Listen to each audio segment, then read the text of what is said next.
In this tutorial, I am going to show you how to make your Cash App private. To hide your Cash App transactions, go to your profile and tap on the settings icon on the upper right corner. In the upper right corner, select the Hide Transaction option. Then choose the option you want. Once you have completed this step, your transactions will be hidden from other people.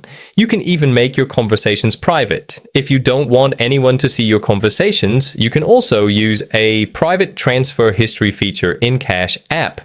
If you'd like to turn off or edit who is able to send you requests, tap the profile icon on your Cash App home screen, select Privacy and Security, scroll down and toggle Incoming Requests on or off. If toggled on, select whether to receive requests from your contacts or from anyone. Enable Security Lock. Require a PIN or Touch ID to make payments from your Cash App. Thank you guys for watching.